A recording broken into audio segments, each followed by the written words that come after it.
అగ్రరాజ్యం అమెరికాను నమ్ముకుంటే నట్టేట ముంచేస్తుందా?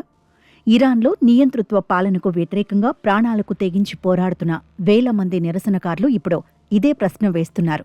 అమెరికా అధ్యక్షుడు డొనాల్డ్ ట్రంప్ ఇచ్చిన హామీలను నమ్మి ఇరాన్ సుప్రీం లీడర్ ఖమేనీని ఎదిరించిన సామాన్య ప్రజలు ఇప్పుడు దిక్కుతోచని స్థితిలో కూరుకుపారు.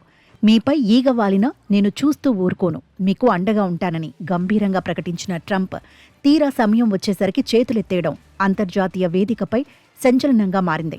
ట్రంప్ తమను దారుణంగా మోసం చేశారని, అమెరికా కేవలం తమ రాజకీయ లబ్ధి కోసం ఇరాన్ ప్రజల ప్రాణాలతో ఆడుకుందని ఉద్యమకారులు ఆవేదన వ్యక్తం చేస్తున్నారు. కొంతకాలంగా ఇరాన్ గడ్డపై నిరసన జ్వాలలు ఎగిసిపడుతున్నాయి. ఇంటర్నెట్ కట్ చేసినా, విద్యుత్ నిలిపివేసినా మహిళలు, యువత వెనుకడుగు వేయలేదు.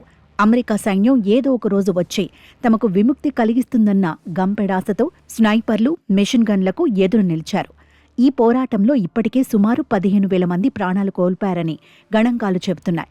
ప్రభుత్వ బలగాలు కర్కశంగా దాడులు చేస్తున్నా, జైళ్లలో చిత్రహింసలకు గురిచేస్తున్న అమెరికా అండ ఉంటుందన్న భరోసాతోనే వీరంతా పోరాటం కొనసాగించారు. కానీ ట్రంప్ తాజా ప్రకటన ఈ పోరాట స్ఫూర్తిని ఒక్కసారిగా నీరుగార్చింది. అమెరికా సైన్యం రంగంలోకి దిగుతుందని ఊహించిన తరుణంలో ట్రంప్ నుంచి షాకింగ్ ప్రకటన వచ్చింది.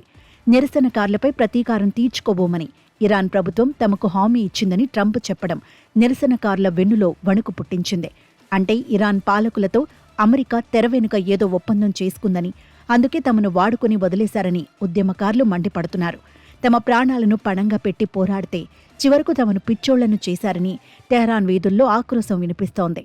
ట్రంప్ వ్యూహాత్మకంగా వెనకడుగు వేశారా, లేక నిజంగానే ఇరాన్ ప్రజలను విస్మరించారా అన్నది ఇప్పుడు $1 మిలియన్ ప్రశ్న. ఈ పరిణామంతో ఇరాన్లో ఉద్యమం ఒక్కసారిగా స్తంభించిపోయింది. భవిష్యత్తులో మళ్లీ ఇలాంటి ఊపు వస్తుందా అంటే అనుమానమేనని విశ్లేషకులు చెబుతున్నారు. మరోవైపు అమెరికా తీరుపై ప్రపంచ దేశాల్లోనూ భిన్నాభిప్రాయాలు వ్యక్తమవుతున్నాయి. నమ్మిన వారిని నట్టేట ముంచటం అమెరికాకు అలవాటేనని కొందరు విమర్శిస్తుంటే, ఇరాన్ ప్రభుత్వంపై పైచేయి సాధించేందుకే ట్రంప్ ఇలాంటి దౌత్యపరమైన ఎత్తుగడ వేశారని ఆయన మద్దతుదారులు సమర్థిస్తున్నారు. ఏది ఏమైనా అగ్రరాజ్యాల రాజకీయ క్రీడలో సామాన్య ఇరాన్ ప్రజలు మాత్రం బలి పశువులుగా మిగిలిపోయారు.